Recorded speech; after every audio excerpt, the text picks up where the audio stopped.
Dans les prochaines leçons, je fais un usinage de surface 3D que j'ai déjà créé dans un logiciel comme SolidWorks par exemple. Je peux créer dans Mastercam si je veux, mais c'est un petit peu plus complexe et c'est pas l'objet de la leçon. Alors, ce que j'ai fait, j'ai ouvert un fichier, je l'ai ouvert par ici et non par le menu qui se trouve ici parce que j'ai accès à moins d'options. Alors, je prends le fichier ici Open. Je vais dire, je n'enregistre pas ce fichier-là. Alors, j'ouvre un modèle qui se trouve actuellement sur mon bureau. Il se trouve dans un dossier qui s'appelle Exercice SolidWorks. Et j'ouvre un fichier de quel type? Un fichier de type, je devrais le cliquer ici, SolidWorks. Et dans mon cas, je prends ce fichier-là, par exemple, de fichier de vague. Et avant d'ouvrir, je dois toujours faire Option. Option pour me permettre de faire apparaître le fichier soit en solide, soit en surface coupée avec les arêtes apparentes.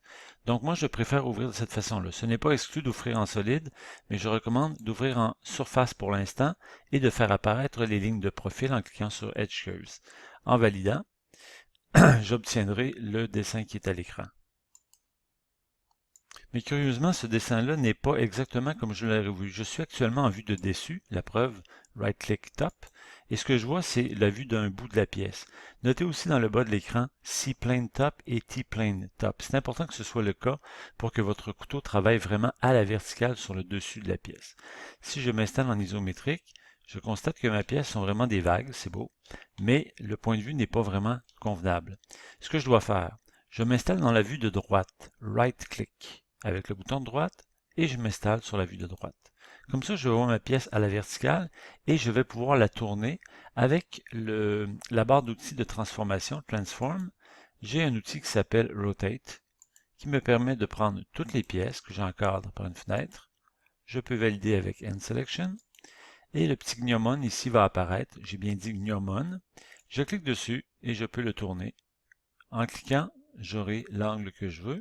Ou je peux encore rentrer l'angle ici à gauche et assurez-vous d'être en mode Move pour ne pas copier l'objet. Alors mon objet a tourné par rapport à l'origine. Ça me semble pas mal, je l'accepte. Si je me mets en vue de dessus maintenant, right-click, top, je suis en vue de dessus, mais peut-être pas dans l'axe qui m'intéresse. Normalement, on devrait travailler l'axe longitudinal dans l'axe des X. C'est pas obligatoire, on pourrait travailler comme ça, mais comme l'écran est plus large que haut, on devrait en faire une autre rotation. Je refais une rotation de l'objet, rotate, de l'ensemble, et je le tourne encore une fois en cliquant sur la flèche.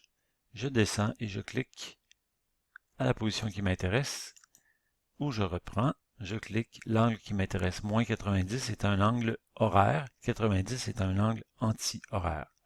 Et voilà, je devrais avoir maintenant ma pièce dans une vue isométrique.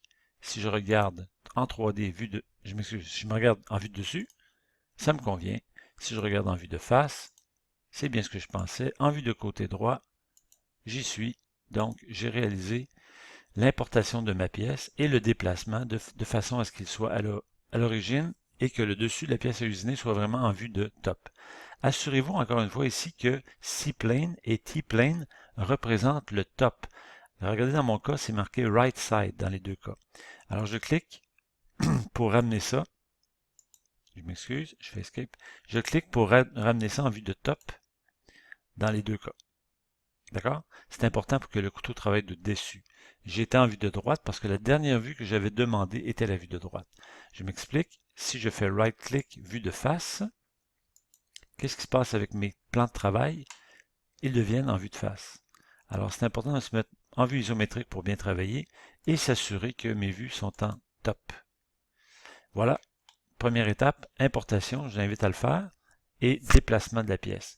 Une dernière petite opération juste avant de quitter, je me remets en vue de face. Il est important que ma pièce soit en dessous de l'origine. Si jamais ce n'était pas le cas, ben en dessous ou égal.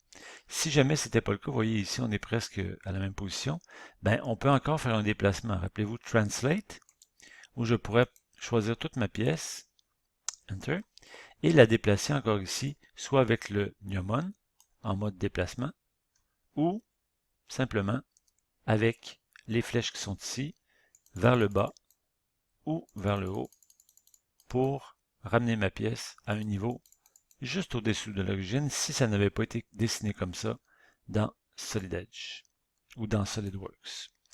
Alors j'ai ma pièce, je conserve ça tel quel et je prends une pause pour vous permettre de le faire. Et au retour, on fait un parcours d'outils surface.